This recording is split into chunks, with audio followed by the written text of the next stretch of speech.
Standard 8 English medium. In chemistry, chapter number 4, materials, metals and non-metals. In chapter, we are busy with some chemical properties of the metals, in which we learn about the different reactions of metals, like with oxygen they make oxide of that metal, which is basic in nature. That also we learn already. We saw that some of the metals react with oxygen at a room temperature also, like sodium, which vigorously burn.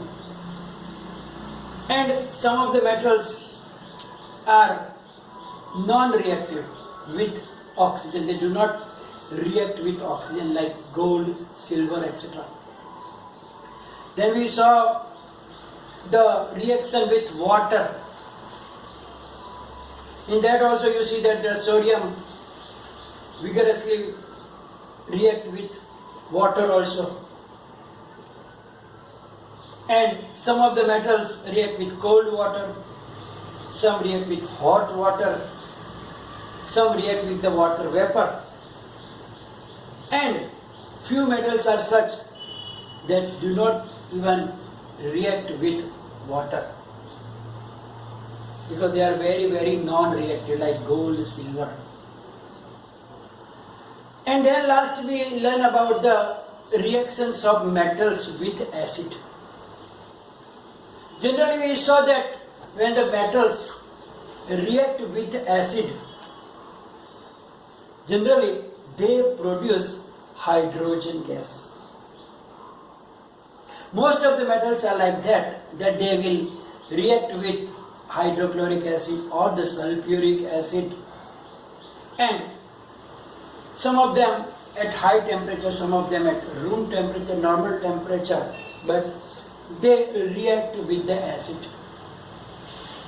But there is a metal copper. So I put a note here, because that was only remaining in that process when we learn about the chemical property of reaction of metals with acid. That copper is such a metal that does not react with dilute hydrochloric acid. It does not react with dilute hydrochloric acid, neither at room temperature nor at the high temperature also. Generally other metals react with this hydrochloric acid, but the copper does not react with dilute hydrochloric acid, but it will react with sulfuric acid. What is the reason behind it? That we don't have to learn in this chapter, in this standard. That you will learn in the higher standards when you go after 10th standard, that why copper have that type of characteristics, that they do not react with hydrochloric acid, but they react with sulfuric acid. So that was the special character of the copper. Now we move forward and we will learn another chemical property of metal, and that is reaction with the base. Generally the metals also react with base like sodium hydroxide and make that salt of the metal. Same like that we learn in the reaction with acid. Here also they make the salt of that metal, corresponding metal, and produce hydrogen gas also. So if you take sodium hydroxide in a beaker and drop aluminium foil in it, and then you will notice that the bubbles of hydrogen gas will come out. How will you prove that it is a hydrogen gas? In last session we learn about it. That when we bring a lighted matchstick near that gas, it burns with a pop sound, because hydrogen is explosive gas. As soon as it comes in the contact with the spark or a flame, it reacts with hydrogen, with explosion, and make water. So when you take the matchstick near that beaker in which we have kept sodium hydroxide, that is the base, and aluminium foil in it. So when that gas come out, if we take that matchstick, lighted matchstick, then it will burn with a pop sound. It shows that the hydrogen gas is liberated, produced during this reaction. So aluminium plus sodium hydroxide makes sodium aluminate and hydrogen gas. So metals react with acid also, then make the hydrogen gas, and similarly when they react with base also, they produce the hydrogen gas. And that you have to remember, that metals react with acid and base. With both them, they produce hydrogen gas. Now, another important reaction is the displacement reaction. What is actually this displacement reaction? In the activity of reaction between copper sulfate and iron, when copper sulfate was kept with the iron nail, what happens? If you remember,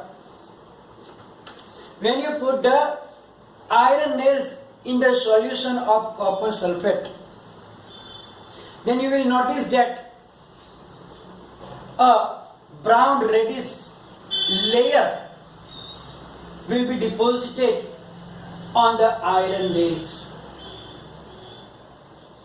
That is actually a displacement reaction. That is known as the displacement reaction. It means that iron displaced copper from its copper sulfate solution. So, certain metals are capable of displacing other metals from their solutions. Not all metals can do that. There is a particular rule about that we will see in the end of this displacement reaction. So what happens? Here look that zinc is a metal. If you put zinc in the copper sulfate solution, then what will happen? Now, here, before that, we will see about this activity that is on the page number 50 in your textbook, in which we have to take A, B, C, D and E 5 beakers and take 50 milliliter of water in each of them, and we have to dissolve some copper sulfate, zinc sulfate, ferrous sulfate, iron sulfate, etc. in it. And we have to put the metals in different way. Different metals in a different type of solutions. Then you will see that in some of the beakers, a metal will be deposited either at the bottom, or maybe it will make a layer on the other metal. But in some of the solutions, there will be no reactions. It means that there must be a rule regarding that thing, that some of the metals can displace the other metals from their solution, but the reverse process is not possible. Here we took the example that zinc Zn replaces copper from copper sulfate solution. So here you can see that CuSO4, that is the copper sulfate solution, in which we put some granules of the zinc. Zinc is one type of metal. It comes in the granules. So if you put that granules of zinc in copper sulfate solution, then you will notice that the blue color of copper sulfate will disappear, and powdery red material will get deposited under the bottom, at the bottom of that beaker. It means that zinc replaced copper. Here copper sulfate, the place of copper is taken by Zn, you can see that, and it replaced the copper. To understand this process, let me explain you as a game. Like when you play a game of Kho-Kho, what do? The students are sitting alternatively, one facing that side, one facing other side, one facing that side, and then one of the player try to catch that other player who are running, and then what do? When that other player is nearby the sitting player, they will give Kho. They will touch their student and will say Kho. Then that student will go, and the other student will sit on his place. It is same like this. Look here. Here Zn will go to the copper and give Kho. So copper will run away and Zn will sit on the place of copper. This is only for your understanding, your better understanding. You don't have to write down in the exams or in the notes that it is like a Kho-Kho game. I only explain you so that the picture can be clear in your mind that what is actually this displacement reaction. So here zinc is replacing copper, and the copper is deposited at the bottom as a powdery substance. But if you do the reverse, again if you take ZnSO4 and if you put copper in it, copper cannot replace Zn. Copper will not be able to replace or displace zinc. Similarly, as I told you in the beginning also, that if you take a copper sulfate solution and put iron nails in it, then what will happen? Iron will displace copper. The color of copper sulfate will be also changed, and there will be a layer of copper on the iron nails. because iron react with copper sulfate and displaces copper which deposited on the iron nails. But if you do the reverse, if you take solution of iron like iron sulfate and if you put copper metal in it, it will not replace iron from its solution. It means that there is a certain rule, and according to that rule only, one metal can displace or replace another metals. That is very, very important. So look here, it is written that in general, more reactive metals displace less reactive metals from their solutions. It means that if one of the metals is more reactive, then that metal can replace or displace the less reactive metal from its solution. So from this example, definitely you will understand which metal is more reactive and which metal is less reactive. Here, zinc is more reactive, so it can displace copper, which is less reactive. So copper cannot replace zinc from its solution because copper is less reactive and zinc is more reactive. Similarly, iron and copper sulfate, we know that iron can displace copper from copper sulfate solution.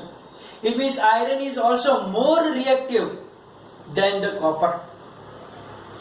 So there is a rule here also written that the rule is that a more reactive metal can replace a less reactive metal, but a less reactive metal cannot replace a more reactive metal. Now the question arises that how will you decide, how will you know that which metal is more reactive, which metal is less reactive? Actually, the scientists made lots of experiments of the metals with other chemicals like with acids, with high oxygen, with another, and then according to their reactivity, they make a series. They made a series of the metals according to their reactivity. So, the most reactive metals are in the beginning, like potassium and sodium, calcium, etc. In the middle, metals are less reactive. And at the end, the non-reactive metals like gold and silver are there. And that is known as the reactivity series of metals. About that, you will learn in standard 9th. That is the reactivity series of the metals. And that you will learn in the higher standard.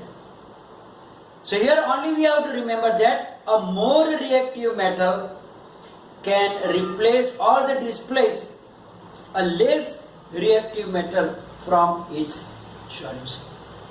So here we are finished with the chemical properties of acids. In the next session, we will learn chemical properties of non-metals, mean their reaction with oxygen, acids, water, etc. that we learn about the metals. And then the uses of metals and non-metals. So today we are going to finish the session. It will be followed by the PDF file that you have to write down in your notebook. And if any problem, please write down in the comment section. Thank you very much.